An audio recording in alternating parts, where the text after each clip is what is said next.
வணக்கம் மக்களை, மீண்டும் உங்களை சந்திப்பதில் பெருமகிழ்ச்சி. டிகேதார். இது யாருக்கான ஆப்னு பார்த்தீங்கன்னா, கன்ஸ்ட்ரக்ஷன் பிஸ்னஸ் கட்டட தொழிலில் இருக்கிறவங்களுக்கான ஒரு ஆப். பொதுவாக இந்த கட்டிட தொழிலுக்கெல்லாம் வந்துட்டு வேலையாட்களை எங்கே தேடுவாங்கன்னா, மேனுவலாக போய் ஒவ்வொரு இடமா தேடுவாங்க. அதில் நிறைய சிக்கல்கள் இருக்குது. அதுவும் இல்லாமல் நேரத்துக்கு அவங்களோட வேலைகளை முடிக்காமல் சிரமங்களும் ஏற்படும்.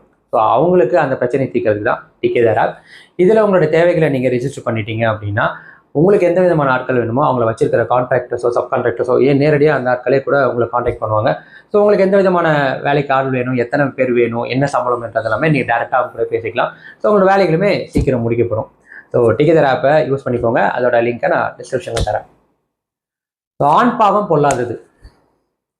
ரியோ, மாளவிகா, அஜய் விக்னேஷ்காந்த், ஷீலா, தேசன் திவாகர், வெங்கடேஷ் மற்றும் பலர் நடித்து சித்துக்குமார் அவர்களின் இசையில் கலையரசன் தகவல் இந்த படத்தை இயக்கியிருக்காங்க.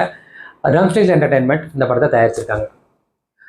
ஸோ இந்த படத்தோட ஒன்லைன் என்னன்னு பார்த்தீங்க அப்படின்னா, ரொம்ப யூஸ்வலுங்க. ஆசாசியாக கல்யாணம் பண்ணிக்கிற புருஷன் பொண்டாட்டிக்குள்ள பிரச்சனைகள் வரும்போது ஈகோனால அவங்க 2 பேர் பிரிஞ்சு போகிறாங்க.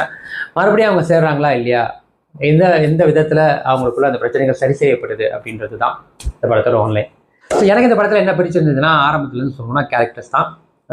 Performance starting from Rio. Joe ஸ்வீட் ஆர்ட்டில் அவர் பண்ணதை தாண்டி அவர் ஒரு யங்ஸ்டர்ஸை கவர் பண்ணியிருந்தார் அந்த 2 படத்து மூலியமாக. பட் அதை தாண்டி ஃபேமிலி ஆடியன்ஸ் கிட்ட கனெக்ட் ஆகிறதுக்கான ஒரு படம் தான் இது. ரொம்ப மெச்சூர்டான பெர்ஃபார்மன்ஸ்னு சொன்னோம். ஒரு சில இடங்களில் டயலாகே இல்லாமல் அவரோட நடிப்பாட்டலை மட்டுமே வச்சு அந்த பாடி லாங்குவேஜ் எக்ஸ்பிரஷன்ஸ் வச்சே வந்து நல்லாவே மற்ற முன்னாடி படங்களை கம்பேர் பண்ணும்போது இந்த படத்தில் நல்ல முன்னேற்றம் தெரிஞ்சதுன்னே சொல்லலாம். ரொம்ப அற்புதமாக நடிச்சிருந்தார். 2வது மாளவிகா, ஜோ படத்துக்கு அப்புறம் திருப்பியும் இதில் இணையிறாங்க. அதில் கூட பாதி தான் வருவாங்க. பட் இந்த படம் ஒரு ஃபுல் லென்த் படம். ரொம்ப மெச்சூர்டான கேரக்டர் சொல்லணும். இந்த காலத்தில் அந்த கேரக்டர்ஸ் வந்துட்டு அவங்கள மட்டும் பிரதிபலிக்காது, இன்னைக்கு சொசைட்டியில் இருக்கிற நிறைய பேரை பிரதிபலிக்கும். ஸோ அந்த இம்பார்ட்டன்ஸ் தெரிஞ்சு ரொம்ப அற்புதமாக நடிச்சிருந்தாங்க. நிறைய இடங்கள்ல அவங்களுக்குமே வந்துட்டு வெறும் அந்த கண்ணில் தான் அவங்க நடிக்கணும், அது நல்லா நடிச்சிருந்தாங்கன்னே சொன்னோம். 3வது அதில் செகண்ட் ஹீரோவாக வர கிட்டத்தட்ட அந்த ரோல் தான். செகண்ட் ஹாஃபில் அவர் ஹீரோ மாதிரி தான் அஜய் விக்னேஷ்காந்த் அவர்கள். இது வரைக்கும் பல படங்கள் அவர் நடிச்சிருக்காரு. ஒரு சின்ன ரோல் கொடுப்பாங்க. டுவோர்ட்ஸ் படம் வரைக்கும் அவர் ரொம்ப பெருசாக அவரை யூஸ் பண்ண மாட்டாங்க. பட் இந்த படத்தில் யூஸ் பண்ணியிருக்காங்க. கிரியேட்டிவ் ப்ரொடியூசர் வேறு ஐயா. ஸோ ரொம்பவே நல்லா பண்ணியிருக்காருன்னு சொல்லணும். நிஜமாக அவரோட ஆக்டிங் வந்துட்டு ஸ்டார்டிங் அந்த ஃபஸ்ட் சீன்லேருந்தே ரொம்ப கெத்தா மாசா அதெல்லாம் நல்லா பண்ணியிருப்பார். அதே மாதிரி எமோஷன்ஸ் எதுவுமே சூப்பராக பண்ணியிருந்தார். அதுக்கு ஈக்குவலாக ஷீலா ரொம்ப வந்துட்டு ரக்கடான, ரொம்ப கோபமான, இந்த சொசைட்டி மேலே ஆணாதிக்கம் செலுத்துகிற ஆண்கள் மேலே எப்போவுமே வந்து ஒரு வன்மத்தோடு இருக்கிற ஒரு கேரக்டர் அவங்க பிரமாதப்படுத்தியிருந்தாங்கன்னு சொல்லணும். எதுவுமே அவங்க கேரக்டர்ஸ்லாம் பெருசாக உடைக்காமல் அவங்களோட அந்த தாட்ஸ் அப்படியே கொண்டு போய் கிளைமேக்ஸ் கிட்ட வரும்போது தான் அதில் சின்னதாக ஒரு மாற்றம், உடனேயாக போய் கால் விழுகிற மாதிரிலாம் வைக்காமல் சின்ன மாற்றத்தை மாதிரி உண்டாக்கி அதையுமே நல்லா நடிச்சிருந்தாங்கன்னு சொன்னோம். 5வதாக நம்ம தலைவர் தேசன் திவாகர் அவர்கள். படத்தில் நம்மளை நிறைய இடங்களில் படம் முழுக்க நம்மளை சிரிக்க வைக்கிறதுல பெரும் பங்கு வருது தான். எங்கே அவர் வந்தாலுமே வந்துட்டு செமையாக பெர்ஃபார்ம் பண்ணியிருப்பார். அதுவும் அவருக்கும் அந்த டிடெக்டிவ், இவங்களை ஃபாலோ பண்ணிட்டு ஒரு டிடெக்டிவ் கேரக்டர் வருவார். அவருக்கும் இவருக்குமான அந்த கான்வோலாம் வந்துட்டு ரொம்பவே சிரிப்பாக இருந்தது. அவர் 2 பேர் வந்தாலே படத்தில் தியேட்டரில் வந்து செம்ம சிரிப்பு மேலே தான். ஸோ அவங்க அந்த பெர்ஃபார்மன்ஸ் எல்லாருமே நல்லா பண்ணியிருந்தாங்க. 2வது இந்த படத்தோட ஸ்க்ரீன் பிளே. ஆக்சுவலி இந்த ஸ்டோரி வந்துட்டு சிவகுமார் முருகேசன் அப்படின்ற ஒருத்தர் தான், அவரோட கதை தான் அது. அந்த கதையை வந்து இயக்கம் வந்து நம்ம கலையரசன் தங்கவேல் அவர்கள் பண்ணியிருக்காங்க. ஸோ படத்தில் சின்ன சின்ன சேஞ்சஸ் இவங்களே பண்ணி இந்த படம் வந்துட்டு இவங்களோட படமாக தான் இப்போ இருக்குது. பட் ஸ்க்ரீன் பிளேயில் ஒர்க் பண்ண விதம் இருக்குல்ல, படம் நம்மளுக்கு ஒரு 2-2.25 மணி நேரம் நம்மளை எந்த இடத்துலையும் போர் அடிக்காமல் இருக்கணும். அதுதான் படங்களில் பெரிய விஷயம். ஏன்னா இந்த படம் வந்துட்டு ஒரு புருஷன் பொண்டாட்டிக்குள்ளே வர சண்டைகள் தான். திரும்ப திரும்ப அந்த காட்சிகள் வரும்போது நம்மளுக்கு கண்டிப்பாக போர் அடிக்கும். ஏதோ ஒரு இடத்துல என்னன்னா மறுபடியும் சும்மா இதுக்கெல்லாம் சண்டை போகிறீங்க இந்த மாதிரி ஒரு கேள்வி வர மாட்டாங்க. நம்மளாம் யோசிக்க விடாமல் படம் நம்ம முழுக்க நம்மளை எங்கேஜிங்காக வச்சிருந்த ஸ்க்ரீன் பிளே பிரமாதமாக இருந்தது. அண்ட் தென் இசை, மியூசிக் ஒரு பெரும் பங்குன்னு சொல்லலாம். ஏன்னா இது ஒரு கமர்ஷியல் மூவி தான். என்னதான் ஒரு மெசேஜ் இருந்தாலும் ஒரு கமர்ஷியல் மூவியில் மியூசிக் ஒரு பெரும் பங்கு வேணும். அதை ரொம்பவே சிறப்பாக பண்ணியிருந்தார். படம் வரதுக்கு முன்னாடியே வந்து அந்த ஜோடி பொருத்தும் சாங் பயங்கர ட்ரெண்டிங்காக இருந்தது. ஸோ அதுக்கப்புறம் படத்தோட பார்க்குறப்பையும் அந்த பாடல்கள் பிளேஸ்மெண்ட் பண்ண விதமும் பிரமாதமாக இருந்தது. ஸோ இசை, சாங்ஸை தாண்டி பேக்ரவுண்ட் ஸ்கோருமே ரொம்பவே அருமையாக இருந்ததுன்னு சொல்லணும். And then cinematography and editing எனக்கு ரொம்பவே பிடிச்சிருந்தது. ஒரு டிஃப்ரெண்ட்டான ஒரு எக்ஸ்பீரியன்ஸ்னு சொல்லலாம்.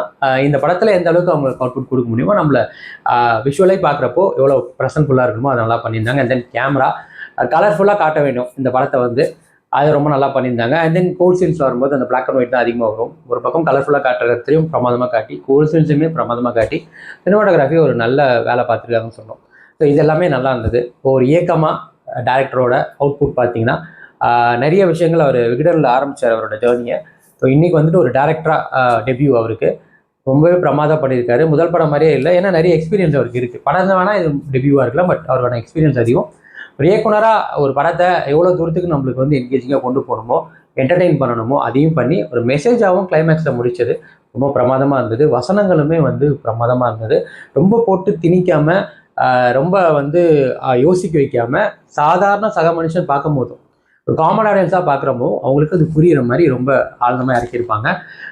ஆண் பாவம் பொல்லாததுன்னு டைட்டிலை பார்த்தோன்னா பெண்களுக்கு எதிரான படம் அப்படின்ற மாதிரி நிறைய பேர் நினச்சிருப்பாங்க. அப்படி இல்லை.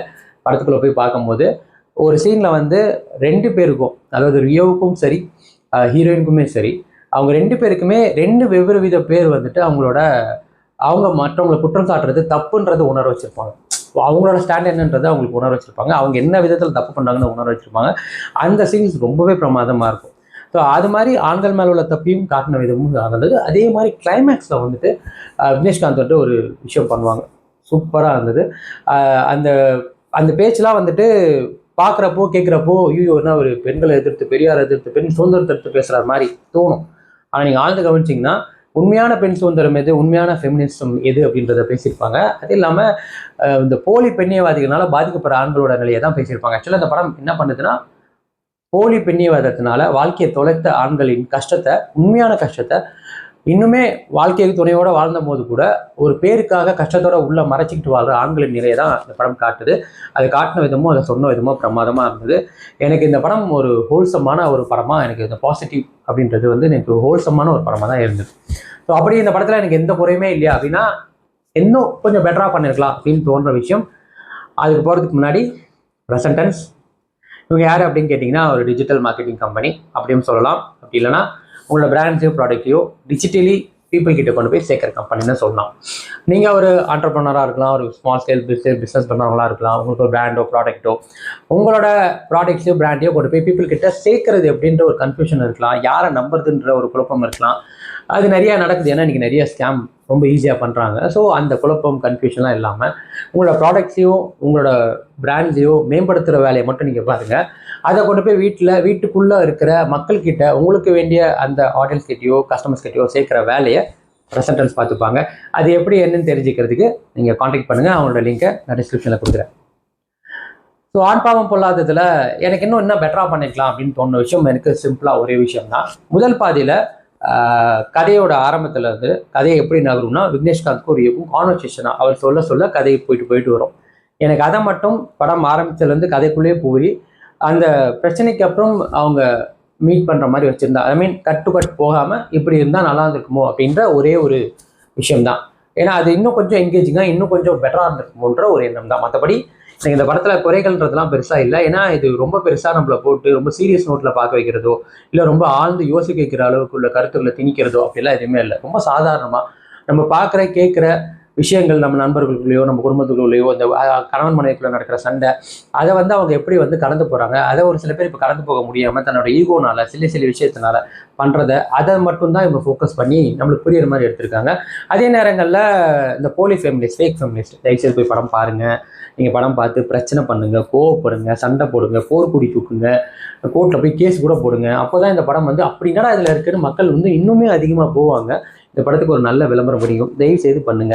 ஸோ ஆண் பாவம் பொல்லாதது இது யாருக்கு எதிரான படம்னா, சத்தியமாக இந்த சட்டத்தின் இருக்கிற இந்த ஓட்டைகளையும் சரி, இந்த சட்டத்தின் இருக்கிற அட்வான்டேஜை யூஸ் பண்ணிக்கிட்டு தன்னோட சுயநலத்துக்காக எந்த விதமான குறையுமே இல்லாமல் பார்த்துக்கிற கணவன் மேலேயுமே பொய் கேஸை போட்டு விவாகரத்து வாங்கி அவங்கள ஃபினான்ஷியலி டவுன் பண்ணி மனநலவிலையும் டவுன் பண்ணி அந்த குடும்பத்தையே சிதைக்கிற பெண்ணியவாதிகள் சொல்லிட்டு திரிகிற போலி பெண்ணியவாதிகளுக்கு எதிரான படம் தான்.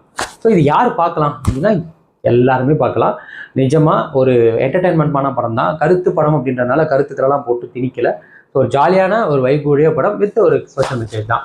ஸோ கண்டிப்பாக நீங்கள் தேட்டரில் பார்க்கலாம். நீங்கள் டிசப்பாயிண்ட் ஆக மாட்டீங்க. எனக்கு இந்த படம் எவ்வளோ தூரத்துக்கு மஜாவாக வைப்பாக இருந்ததுன்னா 100க்கு வந்து நான் 80 கொடுப்பேன். தாராளமாக எல்லாருமே போய் கண்டிப்பாக பார்க்கக்கூடிய ஒரு படம் தான் இந்த ஆண் பாவம் பொல்லாதது. ஸோ அவ்வளோதான் மக்களே. மீண்டும் அடுத்த வாரம் வேறு நல்ல திரைப்படம், வேறு நல்ல விமர்சனம், வேறு ஒரு நோட்டத்தை உங்களை சந்திக்கிறேன். பாய் ஃப்ரம் உங்கள் வீட்டுக்கு. அதுக்கு இது நிமிஷம் இல்லை போச்சு.